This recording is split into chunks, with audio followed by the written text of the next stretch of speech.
This is National Chess Master Ra8. I'm here at ICC to analyze a game played between Justice 2 and ILRE. This was played in the Team4545 League in Team Event 56 in the tiebreak round of the playoffs. This was it. This one determined the champion.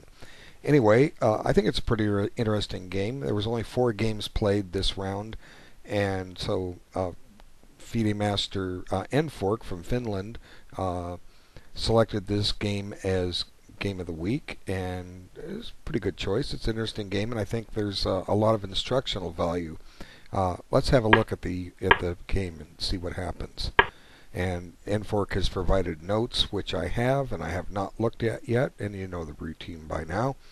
At the conclusion of the game, after I've said my piece, we'll bring up Nfork's notes and compare and see what he offers. Usually there'll be something different. We'll agree on a number of things, and sometimes we'll each catch stuff the other one missed. And sometimes he'll say things a lot quicker than I do. I like to talk about chess. That's just the way it is.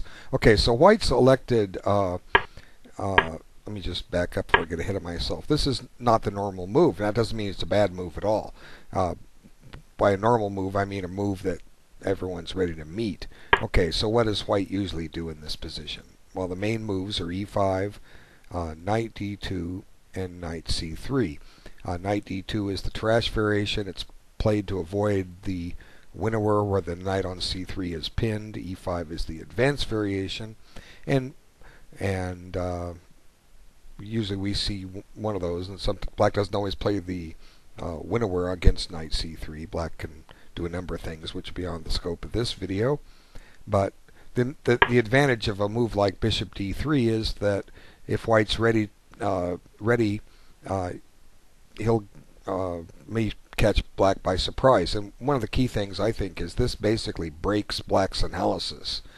And everything black has prepared is pretty much gone out the window, and black's going to have to play on his own. Now, there's good things and bad things about that. The good things is that if you do know the line, you do know these offbeat lines, you should have no trouble reaching equality. Okay, but black already has equality in an opening, and best White can hope for is to try to preserve the advantage of the first move.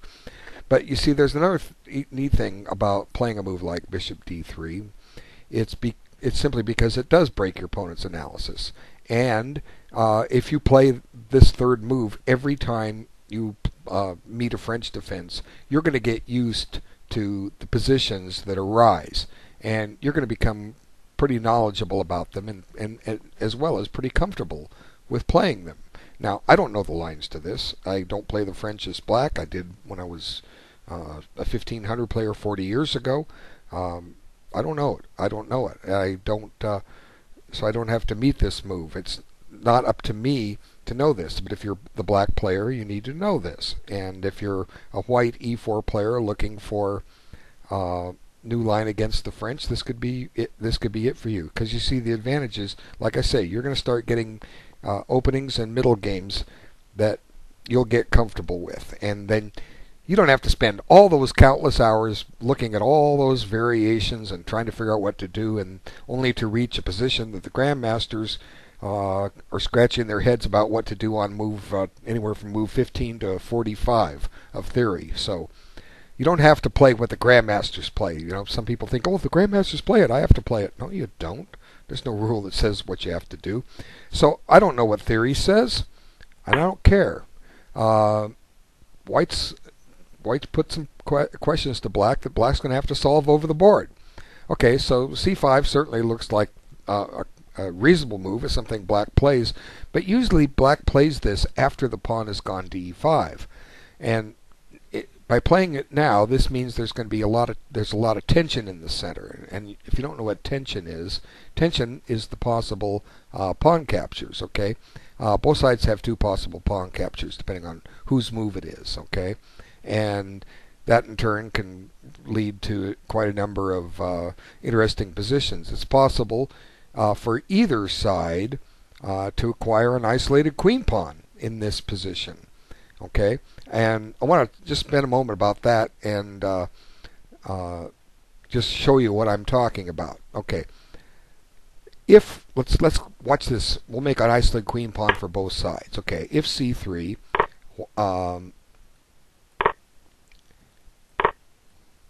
now white has the isolated queen pawn. Okay, and black's strategy is to try to blockade the pawn, and white's strategy is to try to have active development around the queenside pawn. See, it's one thing that white gets with an isolated queen pawn. If you're playing it, you do get a lot of active piece play, and at the right time it could advance. So one of my students actually, he missed a way to win an ending when his opponent had an isolated queen pawn, and so I was talking to him and I asked him, I said, well, what do you know about an isolated queen pawn? And he gave me an answer. He'd been taught already: restrain, blockade, and destroy. And you don't do those in quick order, but what do they mean? Restrain means keep it from advancing. If that pawn gets to the 5th rank, generally the holder of the isolated queen pawn has a wonderful game. And so if you keep it from happening, you've done step 1. And step 2, blockade. And I've illustrated the blockade there with the path, the knight going to d7 to b6 to d5. And then the other knight will support it as well. And then destroy, well, that's something that you do later in the ending. You go into an end game and it becomes a weakness, and you finally either threaten to win it or do something on the other side of the board. Now, I've had experience playing with both sides of the isolated queen pawn, and those games are beyond the scope of this. To suffice it to say, I gave them to my student and showed how I played on both sides. And now I want to say something else about the isolated queen pawn in just a moment. I said that either side could get one, didn't I? Yeah, I sure did. Let me show you how. Okay, white does not have to play c3. Okay, white could. Now black doesn't have to take with the pawn. Okay, he doesn't. Okay, but I'm just trying to show you how either side can acquire an isolated queen pawn out of this opening.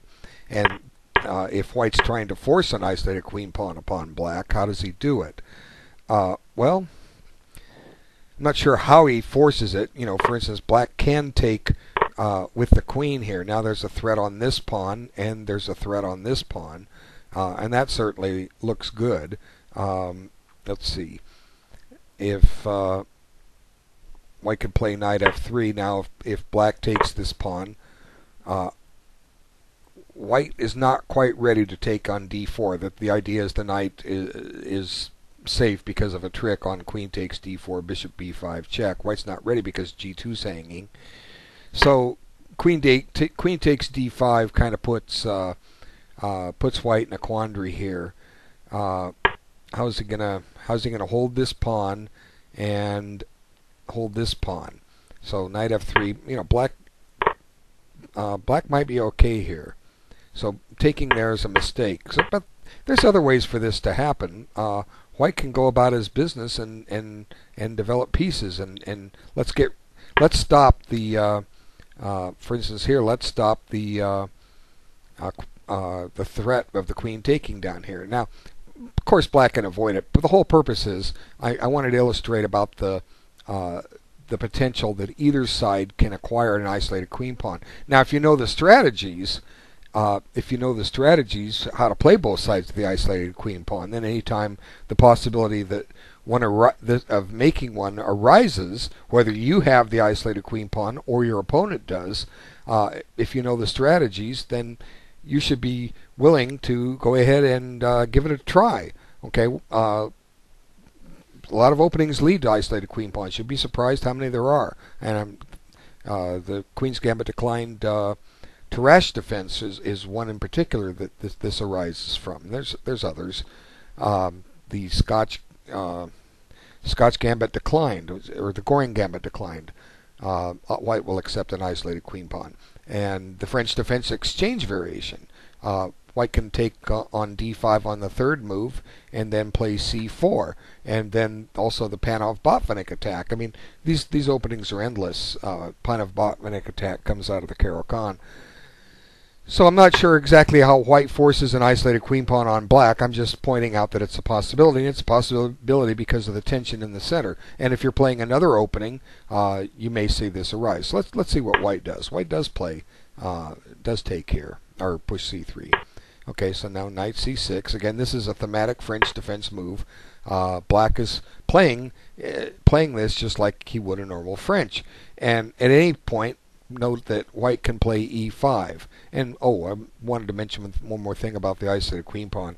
For those that wanting to learn endgames, I specialize in detail. I use what I call the Averbach series. That's an 8-volume ending set, mostly authored by Yuri Averbach. I think one book he didn't have anything to do with, and it's co-authored with others. It was published, I think, in the 1970s in the Soviet Union and reprinted in English. I have the English translations. It was reprinted in the 80s by Pergamon, and they combined volumes, but 8 volumes basically covering all the potential one-piece versus one-piece ending. Bishop versus knight, bishop versus bishop, knight versus bishop, knight versus knight, that's 3. Rook endings. Rook versus minor piece is 5. Queen endings is 6. Queen versus rook or minor pieces endings is 7. And then the last one being just simply pawn endings. But a great book that you might want to pick up is called Endgame Strategy by Sherezhevsky. It's just like his last name is spelled just like the late American Grandmaster Sammy Reshevsky, but it has an SHE on the beginning. And he covers multi-piece endings and covers basic strategies, and then of what to do in various situations. In his chapter 10, it has a whole session on the isolated queen pawn and when it becomes a problem in the ending. So that's something, if you're going to go for positions with the isolated queen pawn, that's something you want to follow up with and study that chapter and play over those examples so you know what to do. Because if you just allow yourself to get an isolated queen pawn and don't get anywhere in the middle game, you're going to have some problems in the ending. And you might have to play for a draw instead of playing for a win. You never know, but that's a great book. Anyway, back to this. Black keeps playing French defense moves and is hoping that white will eventually push e5, and then black's in his territory. But white's not going to do that. Okay, and the tension still exists, and maybe there were some ways to get the isolated queen pawn now. White could force it on black. Looks like he can right now. Just simply e takes d5, and there it is. Okay, but now I don't quite understand a3. It doesn't seem to make sense. Okay, you're trying to keep something out of b4. Okay, what are you trying to keep out of there? A bishop or a knight? Well, for one, the pawn on c3 is keeping both those guys out of there. Okay, as well. So maybe white's anticipating that black's going to capture on this square. Well, I'll show you a move that'll just avoid the total necessity of this. Okay, and it's not castles. It's this move. Okay, now it's true black can once again force the isolated queen pawn on white, but it's something white's been saying he's willing to do. But you see, this move takes away the check. If this diagonal opens up, it takes away the check, and it provides a flight square for the bishop to drop back to b1. So, for instance, if takes, and knight b5, boom, the bishop comes back to b1. Yes, I know he can get the isolated queen pawn, but the point was we saved a tempo. Okay, we got a piece developed. We didn't have to stop and play a3. And black can still get the isolated queen pawn. Force the isolated queen pawn upon white. So the alternative castles, it might run into this, and now the bishop doesn't have b1 to go to. Okay, so knight d2 I think is a better move than a3. Okay, that's just my opinion. So anyway, that's what white played, and now black decides to capture here. Now, maybe again it would have been better to go into the strategy to force the isolated queen pawn on white, and I will, since black has avoided it. Let's take a look and let's just see if it's a good strategy, and we're going to try to take advantage of the tempo that white has spent. Okay, now how's white going to take? If he takes with the knight, he's going to get an isolated queen pawn. So one way or the other, it's coming. Let's just make it happen. Okay, now there is a tempo to be had on this bishop. Okay, see that bishop? It's loose. It's got to save itself. Where are you going to put it? You're going to put it on D3. You're going to put it on C2, or you're going to just say, "Well, go ahead and take the bishop pair." Okay, those are white's dilemmas. But you see, if white does that, white's not able to push D5. Black is going to get this blockading move in very quickly. Okay, black could even consider putting this knight on E7 in this position because white can't do anything, and then bring this knight up to D5, and black has achieved full equality and can play with the strategies that are involved with playing against the isolated queen pawn. Okay, and I think that would have been a wise choice for black. Black will still do okay with other moves here. Whoops, let's get this bishop to here. Black can still do well with other moves. He can put this bishop here and get ready to castle, which is good. But he won't have as much control over D5. So let's take a quick exam of this move. Now, how can white stop that? Well, the answer is he can't. Okay, that knight's come into D5 and nothing he can do about it. Okay, and now white needs to castle at some point, so let's get that done. Okay, now black needs to get ready to castle himself. Now maybe white can go after the bishop pair, but doing that comes at a cost of tempo. Okay, it's costing white some time to go collect that bishop. Okay, now does white want to keep that knight on E5 or trade it? Okay, or does he want to come down here and threaten mate? Probably the mate threat can be dealt with in a number of ways. Knight can just come back to F6 for one, or pawn to G6. But black's even if black doesn't have the bishop pair, black's got a target, and the more minor pieces that come off, the better black's chances are. This pawn is blockaded, and this is a wonderful knight, and even if white trades his bishop for it to get rid of that wonderful knight, black will have the better bishop, because even if black accepts an isolated pawn himself, which he doesn't have to, his bishop will have more mobility. So black, it's at least equal, and it's up to both sides to play their middle game. But at least if you know what to do, you in a position, you how to play a position, then you can have a good chance of outplaying your opponent, especially if he doesn't know what to do. So I think here black made a mistake with this move. He should have gone into the isolated queen pawn position. Okay, but he still gets the tempo. But there's a difference now. There's no isolated queen pawn. Okay, now white comes up with a very interesting move here, and he castles. White's willing to gambit a pawn. So let's back up and see if maybe that's what white does if black does this the other way, the way I suggested. Okay, suppose white castles here and says, "Go ahead, have a pawn."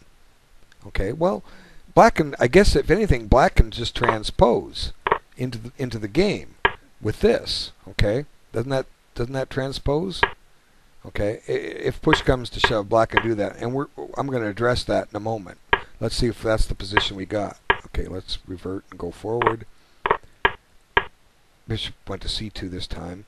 Now he took, and white castled. Now, it's a very interesting position. White's offering a pawn. Now, a general rule is that if you sacrifice a pawn, you need 3 tempos for it. Okay, now how many does white have?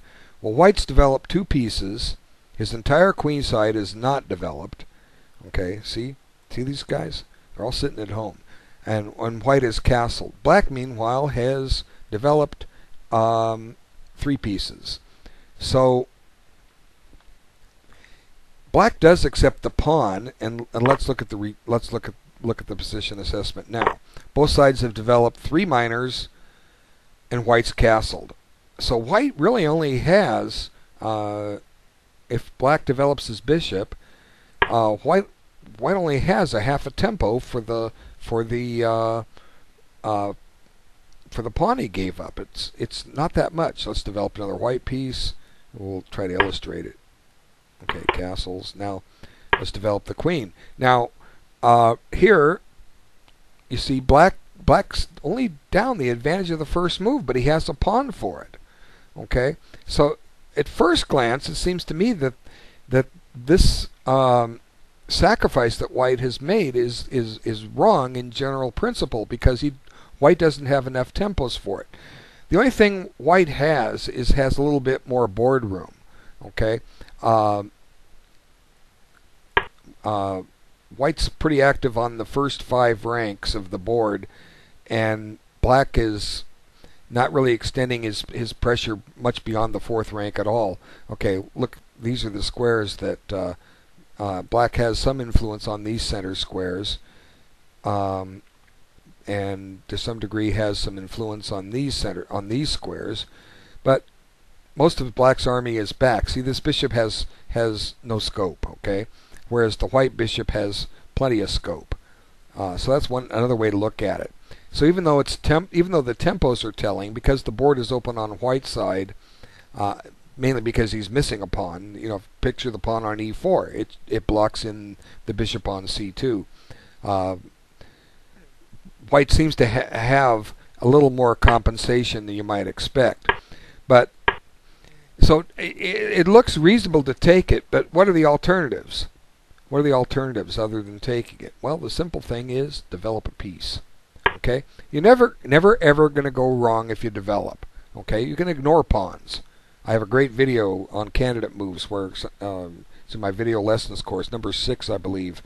I was in the process of approaching 2200 back in 1981, and I was playing somebody else that was in the same boat as I. We had these high 1900 ratings. We were playing close to master level chess. It was our first encounter, and he kept trying to offer me a pawn in the opening. I kept turning it down and developing, and he finally cracked because he never got his tricks going.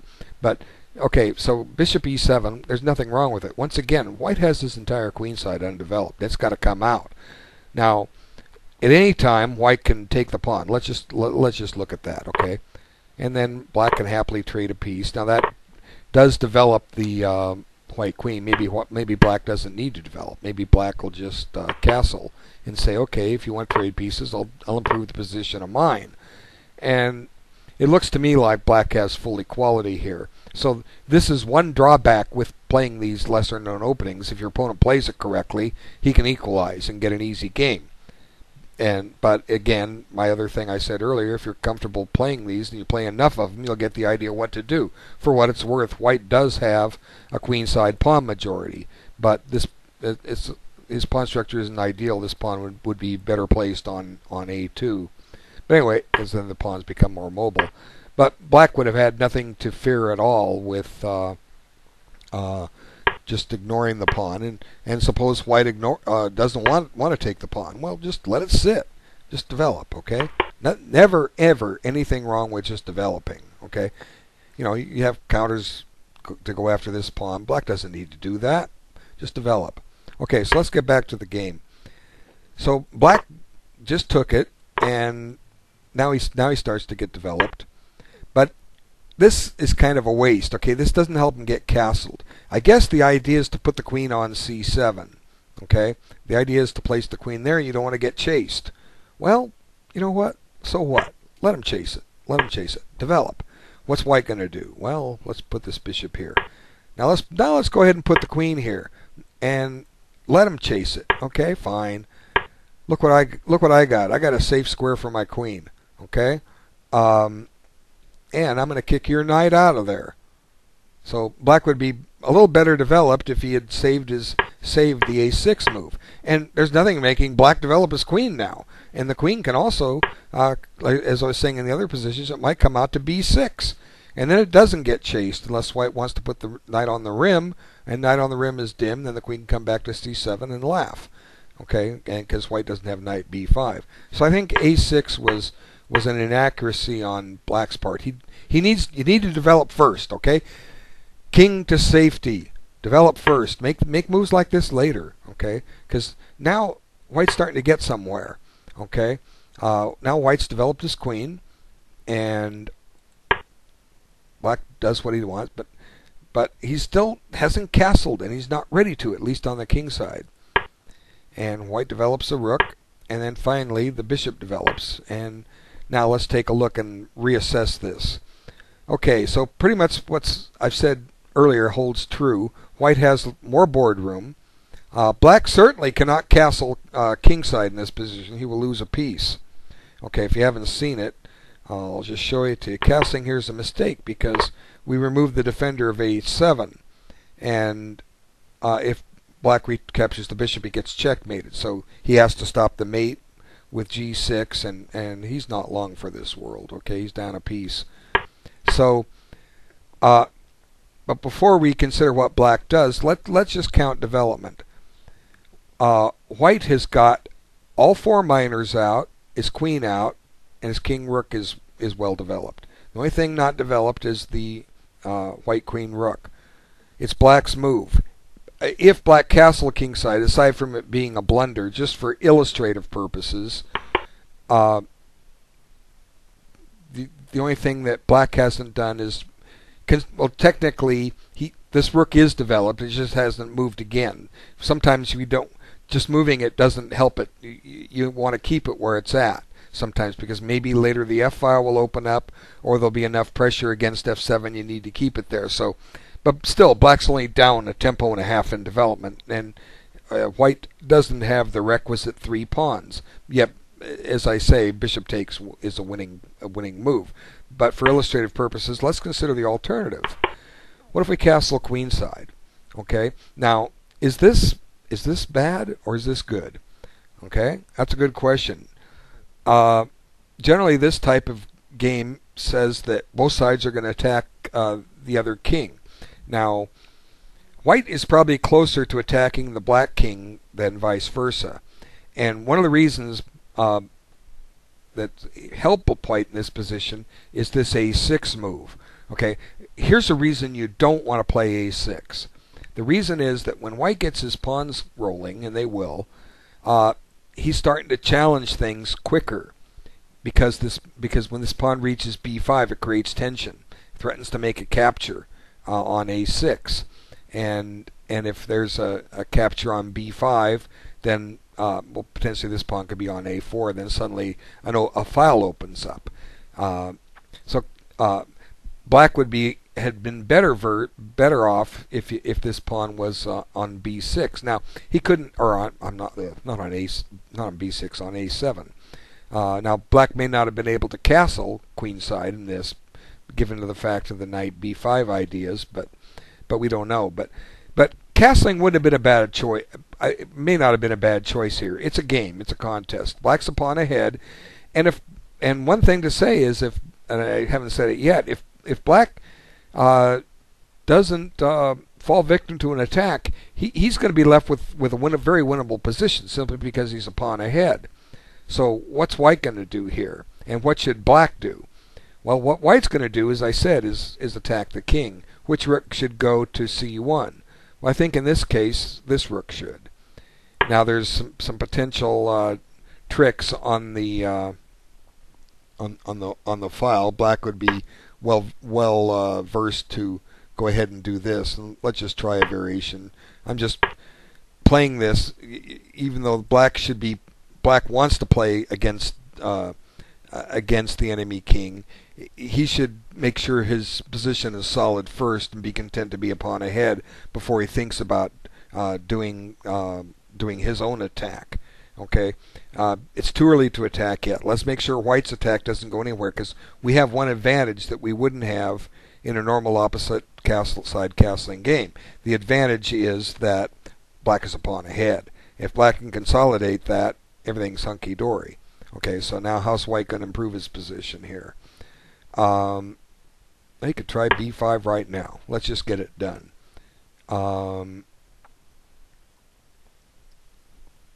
If takes. Now look, we got some open lines. Okay, the queen's under attack. Maybe we can do some damage here. The possibility of bishop back to e3 it seems like white has some reasonable attacking chances here. But the reason black has them is because of that pawn being on a6, or white has attacking chances because of that pawn move to a6. So it would have been an interesting game. Black's on the defensive, but black didn't do it. So what else should black do? Okay, since you need to get castled, what should you do here? Okay, well here's black's solution. Black played g6, and to me that doesn't smell right. Okay, let's back up. Let's just go ahead and do this move. Okay, get it over and done with. Okay. Now, once again, black can't castle. Now, white, of course, could take on f6, and I'll talk about that in a moment. Let's see. What was I thinking of for a strategy? See, black's just a little misplaced here. He's even less ready to castle queenside now because bishop g3 is coming. It's almost like black's got to go for the jugular here and not castle for a while and make white prove his case. Now, I'm not really planning to grab this pawn. I'm just trying to get this queen to safety. And I'm going to keep my king here as long as I can and make white try to demonstrate something. So this would have been a tough defensive chore for black, and I think it's necessitated by the fact that, number one, he grabbed that pawn, and number two, he stopped and played a6 and didn't get himself castled kingside earlier. So another alternative is, aside from g6, is, well, here's the other alternative. Just play knight h7. And what's the purpose of that, you ask? Well, the purpose is we're going to offer a bishop trade. We're going to try to get some freedom here. And the idea is that this knight can return to f6, and then black can castle kingside. That's the basic idea behind it. Okay, and white doesn't have to take on e7. There's nothing making him. White can play here. Okay, and attack the queen, but then the queen still has some homes. But another idea, without even developing that piece, is just to come back and play knight g8. Now, what's the purpose of that? Well, the purpose is that if you take, I'm going to take with this knight and then bring the knight back to f6 and castle queen or castle kingside. So black doesn't really have a lot of weaknesses. White just has a small development advantage. I think black would hold on, but g6, to me it didn't smell right. Okay, and white comes up with some interesting play now that wouldn't have been available otherwise. Well, maybe it would have been. Let me see. What was I suggesting? I was suggesting, yeah, it wouldn't be available on knight g8 because white's going to do a trick here, and you'll see it. Okay, but g6 just allowed this trick. That's why I didn't like it. Okay, now knight d5, and now the black queen is undeveloped. So the time black has spent investing to get that queen to c7 has proved for naught. By giving up the bishop pair, white's got a nice lead in development. And let's assess the position now. Okay, white has all of his pieces developed, every single one of them. Black hasn't castled. Black hasn't moved his queen. Black has not moved his queen rook. That's 3 tempos. White's got full compensation for the pawn. Okay, full compensation. And I think it's at this point that black pretty much throws the game away. But black should just castle and hope for the best here. That's what black should do. And it's up to white to prove that he's got something. And if, well, actually, no, you can't do that. This is going to drop. Okay, I'm wrong. Guess you got to come back here and hunker down or break the pin on the file. Let's see. Let's come back. be willing to give up the bishop pair. You know, we got it, give it back. Okay, the whole point is we're going to try to eliminate the problems we have on d7. Okay, now this could be a serious threat, so white needs to deal with it. How's he going to deal with it? Knight takes. Now let's get that queen developed. You know, for goodness sakes. Now, one possibility that exists now that didn't exist in the other variations is now maybe black is safe to castle queenside. There's been an exchange of a minor piece, and that was a useful minor piece for white. That dark squared bishop, and so let's see. It's white to move. There's pressure on d7 stopping black from castling queenside or kingside, but black can probably still play rook d8 and get ready to castle. I don't know if white has enough here. I'm not sure. I don't think so. That's my gut feeling. So, oops, that's what he does, which is a blunder. But this is the time to play this move right here and try to get some development out of it. And as I was saying, white had 3 tempos. What does white have now? Well, white's still has all 5 of his pieces developed. Black has 3. It's white's move. Like I say, once you get pieces developed, you got to get them on better squares. That's the idea, to develop them so they can start finding better squares. Well, where does white find better squares? If this knight goes to e5, black trades, and I don't think white's getting anywhere with that exchange. If you go and counterattack a pawn, heavens, black might just be able to gambit it, just give it back. It's a pawn ahead, and get. Well, we got to watch this now. Yeah, maybe not. I wanted to play rook b8. We can't, but black can. If anything, black can just play rook b8 here, and then he's getting ready to castle. And I don't know if white has enough compensation here for the pawn that he's down. He's got a little more boardroom still, but black has got getting developed, and it's going to cost. I think it's going to cost white if black plays this carefully. But you got to play the middle game well. The older thing is, we know the opening is in the books. We know the endings; those are in the books. And they say before the ending, the gods have placed the middle game, and that's where you have to figure things out. And that's what separates pretty much every class. But the higher the class you're in, the more you can figure out, and also the lower the class you're in, the more chance you're going to make a mistake. And that's what happened here. As I say, black made a mistake. Black got greedy. This is not the time to collect a second pawn. You're up a pawn. Consolidate. Okay? And white now basically has a winning game. There's nothing black can do. Black's just too far behind in development. So boom, there's the tempo on the bishop. Bishop comes back. Could have gone there already, or e7, as I said. Now, look at that. Pressure on pressure. Look at that. Boom. Black's in trouble. Rook's under attack. d7's under attack. So black jettisons the piece. Now, look at what's happened. Black's losing. And really the rest of the game bears no comment. Oh, there goes another one. I'll just kind of run through it. It's just hideous here. Black's trying, but he didn't do, the one thing I preach over and over again in these games: don't grab pawns, develop.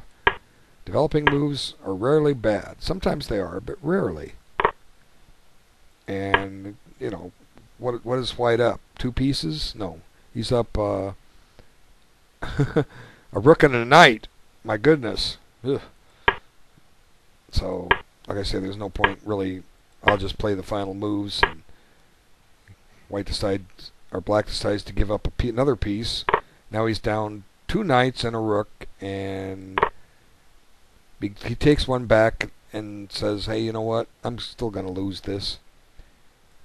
Because, after rook takes, what does white have? I mean, what does black have? Black has nothing.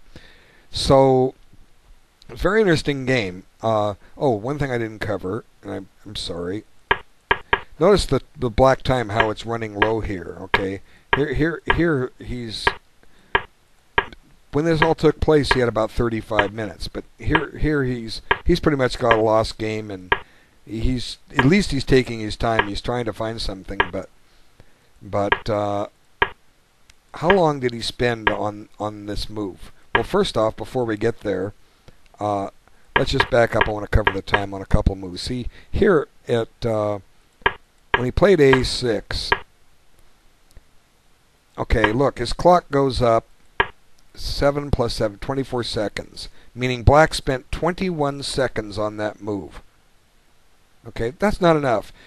A 45-45 game almost gives you a 2-minute per move average, and that'll, if you take 2 minutes a move, you'll be for starting with move 1, you'll be able to get to about move 38 before your time runs out. And in that case, then you have a 45-second increment every move. Now, that's just a 2-minute average. Okay, some moves you'll want to take a little longer. Some moves you want to move instantly because they're obvious forced moves where there's no useful Zwischenzug. But you got all this time on the clock. It's time to take it. So theoretically, because 40 moves is like the defining point. That's how most over-the-board tournaments designate their first time control to fall. Because a good portion of games are actually over by move 40, or they are the board is position is resolved to where it's evident that one side is clearly going to win this, or one side is maybe going to win this. Okay, so black only has to get to move 40 to make that determination. Now, from this point, he's got 42 minutes plus 30 times 45 seconds. Let's do the math. That'll give him 1,500 more seconds, which is what? About 12 more minutes. So 54 minutes divided by 30 moves. It's still close to 2 minutes a move. He's got plenty of time. And yet he's taking, what did I say, 21 seconds? No, it's not enough. Okay, so he plays there. Now, he didn't have to play that, but at least he thought about this move. He's spending close to 4 minutes on it. But he didn't plan to develop the bishop and go for the castling. But here he's moving kind of quick. Now, how long does he take on G6? I think knight G8 would have been a better move. How long did he take on it? Well, he took his time. All right. So now I'm not saying G6 is the wrong move, but he took his time. And how long did now White take to do his little trick? He took about 3 minutes. And now this is the natural follow-up. Now let's see. Black is moving that pretty quickly because it's more or less forced. Okay. Now here is the point where he grabs the pawn. Now he did take his time. Okay. He did take his time. He spent his clock went down over 4 minutes. He spent about 5 minutes on it. But still, you know, look at it this way. You're up a pawn. And this is enough time for black to have seen the two-move combination. Okay, if black had seen Queen B3, or his candidate moves, let's attack the bishop. Okay, got to get the bishop safe. I'll put it back here. Boom. So black clearly missed that continuation. So if the point is, black still could have taken more time. But you shouldn't be, this is another reason why you shouldn't just be grabbing pawns like crazy with impunity. When I was first playing my rated games, I put about 44 of them up on video. You'd have to contact me to be able to see the availability. There's only 2 available for public. But anyway, my strategy in the old days when I was rated down in the 1,1500 level was, if I could win a pawn, just trade everything off and win the ending. Well, sometimes I'd be winning pawns. I'd be a pawn up here and be trying to trade everything off and just leave myself with this horrible game that I couldn't even hope to get to an ending to, because my king would be exposed or my opponent would be grabbing open lines and devastating me. So in my time, I would have said, oh, good, there's a pawn. I'll grab it. I'm 2 pawns up. All I got to do is trade off. And I wouldn't really analyze. I would just assume for the best. But, when you're 1 pawn up, you don't necessarily need a second one.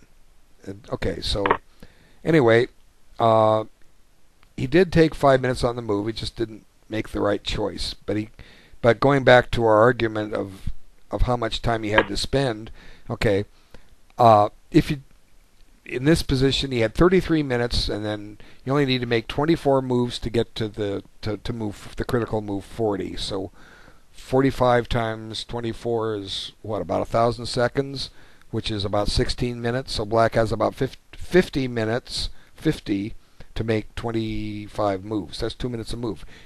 At least he took his time. Okay, at least he took his time. But here, when you're a little on the defensive and you're behind in development, and there's pins on the board, break the pin. You don't have to have the bishop pair. Okay, what good did the bishop pair do black in this position? It didn't do him any good. Okay, so you can't have everything. What's that old expression? You want your cake and eat it too. Well, hey, just be happy you're a pawn ahead. Break the pin. Make white do something. Make white demonstrate something here. That's the thing. Break the pin. Give back the bishop pair. Be happy you've got an exchange, and be happy if he exchanges that it's developing your queen, which you would undeveloped, and go from there. Okay, I've blabbed enough here, but there was always something interesting to say. Let's see what N4 has to say. Okay. Like I say, I never know how long these videos are going to be until I start making them, because I just start talking and everything just flows naturally. All right. Okay, there were no nominations, probably because most people already finished the tournament before, but there's a great game of this round, and I decided to be declared as Game of the Week playoff round 3, round 11. Okay.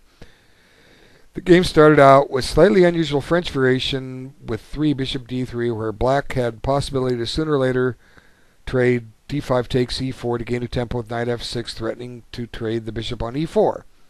Okay, so that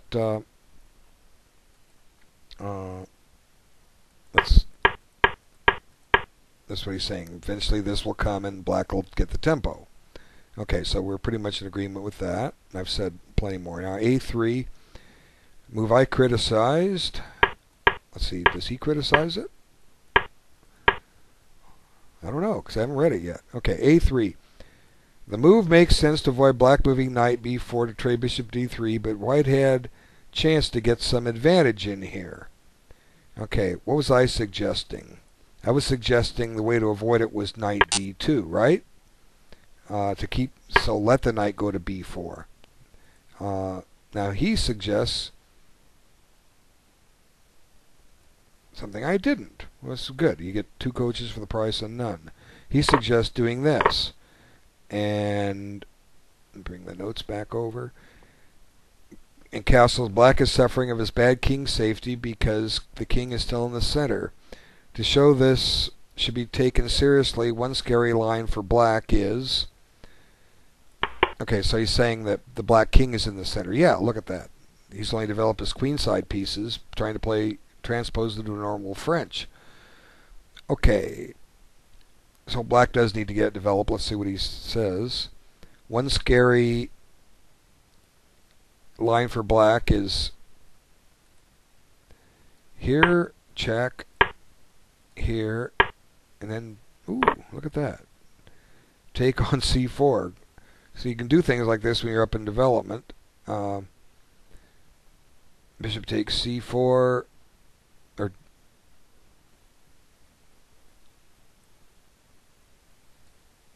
now if you take, here comes this with this idea. Knight f6 takes, I think I saw this much. Let's see, go back. D takes c6. Knight here, castles. Knight takes c6. White has solid position without much weakness, but in stack black is having weak pawns. Yeah, black does have some weak pawns here. So there was nothing making black push c4, but he's trying to illustrate a possibility. So black has some weak pawns White still hasn't developed his queen side yet, but anyway, go back to this line. Clearly what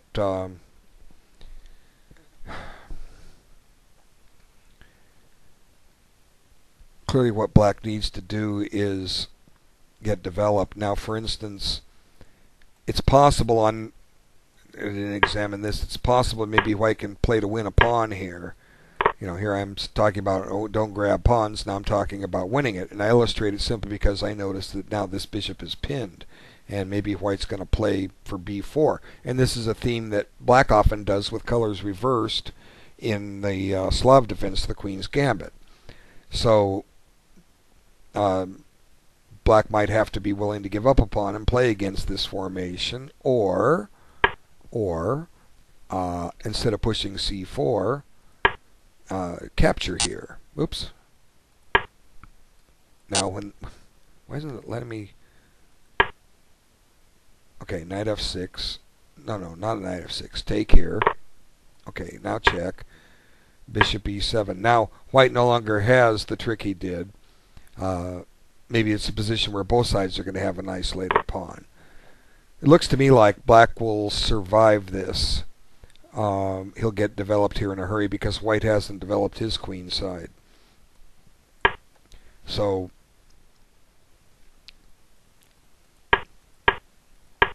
how can, taking what Nfork said, how can white play this to give black the isolated queen pawn? Okay, so instead of a3, I'm not sure if I covered this line. He's suggesting this. That does, you know, giving up the isolated giving your opponent the isolated queen pawn does activate his pieces. Okay, so the way to give him the isolated queen pawn is to play here. Now, that does let this bishop develop with tempo. Okay, but your opponent has the isolated queen pawn. Now, what I'd like to do is play knight d2, knight b3, and you've got your blockade. Square d4 ready and under your control, but black should be okay here too. So it's interesting to play for the isolated queen pawn. It's all choice. You don't have to. I think it's a reasonable choice. White has happy choices. You know, even in a mainline book line, there are 4, 5, 6, 7, 8 tries early on in a game, different moves that have been played, and generally each one is playable in most cases. Okay, let's see what else he has to say. Okay, next line. On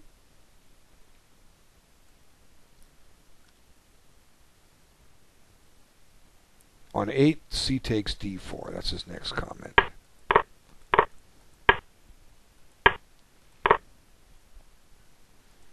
Okay, he says, good move. Lots of people like to play against Isolani. Oh, good. We got some talk about the isolated queen pawn. There are some extra weaknesses on white's side after cd takes d4, especially, let me drag this over to the full window, c takes d4, especially c4 that definitely should be used.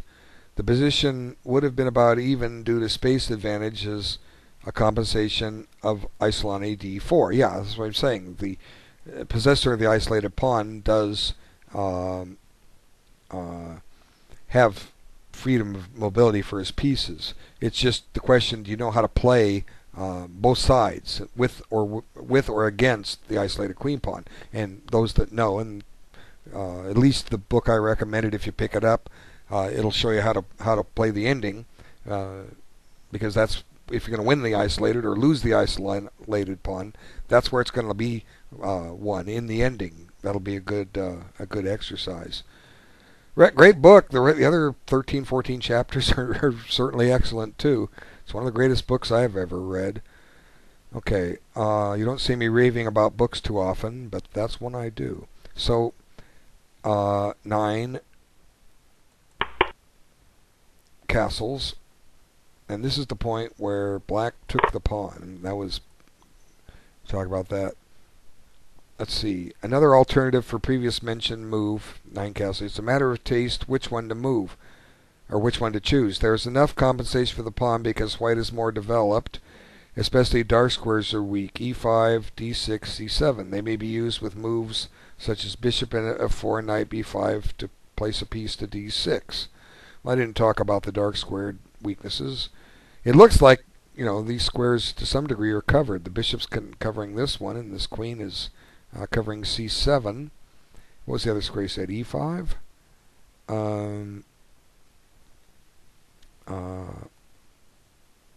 Dark square. Yeah, e5.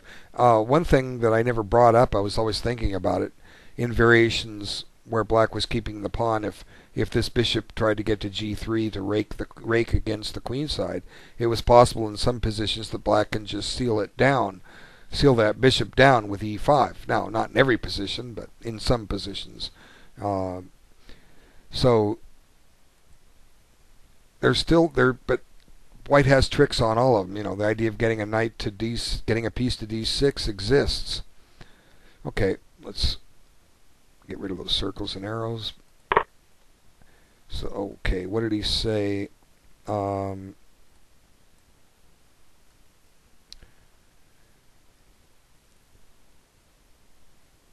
He didn't say anything about declining the pawn and developing.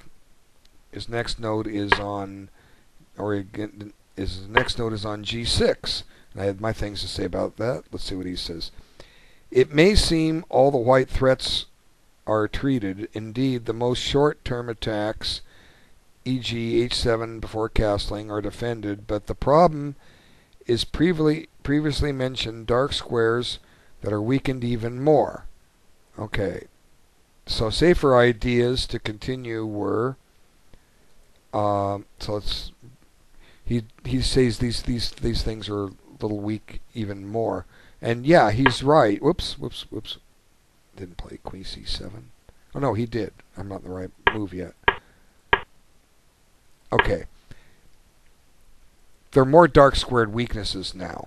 f6 is suddenly weak, even though black has it covered. It's weak, and it comes under attack here in a moment due to the white development of being able to get that knight into d5. Okay, so, and there's still a possibility at some point that maybe with preparation white can get bishop f4 in. Now that's certainly one where black can't play e5. It's available in some, not in all. You'd have to watch this video again. Okay, so he gives instead some safer moves. Rook d8. Okay, whoops. Rook d8. And certainly that worked due to the respect that it helps secure d7 a little bit. Okay, so let's see. Bishop takes f6. On rook d8 he's suggesting bishop takes. Now he's saying take back with the pawn. Okay. Now you do have an half open file, but you'd want the king over there normally, but I guess the idea is to stop the attack with f5 and cover the dark squares. Well, let's let him say it. I'm just commenting on what I'm seeing. Let's see. White wants to trade his bishop because otherwise black will play bishop c8 and chase the queen to d3 away and castle safely. Now black king is stuck in the center, but his pieces, get this in the center, are moderately active. Rook can play to g file, and black may find some combination on the king side. For the pawn, white has better mobility and less weaknesses on pawns than black. White's king safety is better as well. Okay, so yeah, he's right. He said he didn't consider this defense. The idea is to drive the queen away from d3 so that the black king can castle. How does white prevent that? Well, it probably doesn't. Could black? I'm wondering, can black take this way, or does this trick still come up? It looks like it still comes up, but queen b8. Do we take, or just develop? Probably just develop. Now, I think black still has time for this resource because he's got d7 covered. So rook d8 is certainly a playable move, it looks like, just like what I was suggesting, the offbeat knight g8 here.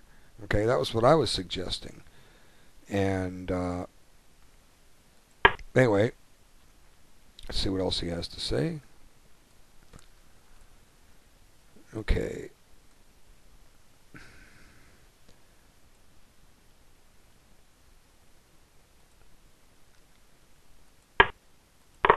N4 criticized that. I said that maybe it gave black a trick, or gave white a trick, but he has, let's see what he recommends. Bishop takes f6. A bit too hasty says there's no rush for the trade. Rook ad1 would have maintained white's advantage. Okay, so yeah, this move he ends up playing anyway. It stops, once again, it stops black from castling. Okay, because if you castle, there's a new threat on d7. So maybe black just goes into rook ad8 again. Now it's up to white to prove things. Well, maybe now he does this. Okay, and now, boom, yeah, that does it. And black wins. Black is losing a piece, right? Yeah. Good job. That's a good job, N4. Okay, rook ad8 is out of the question, so there was no hurry. What does a poor black do? h6. Okay, that weakens the pawns a little further on the king side. Maybe there'll be some combination against the g6 pawn at some point if black ever castles. But let's try white's line anyway. And white has this pretty much the same position he did before with an extra move. In the other position, it was, oops, don't mean to draw the pawn that way. This pawn's back here, and I was suggesting bishop e7. Clearly, this taking down here is no good. Runs into the same tactic. It would have been better for white. But I think, even though it is too hasty, I think, let's see, let's look at it. Let's get to the main line. Oop, okay, so now take, knight here. Yeah, that's where he blundered. Here's where I was saying you got to come back here. So I was more or less the opinion that black was going to survive this. So N4's suggestion is correct. White gains a tempo over this position. I think if black tries to duplicate it, he can't. He's without weakening himself somewhere. Back this up. Just play this move, and because we know that rook d8 is out of the question. But I guess maybe it comes back to some of these other things I was suggesting.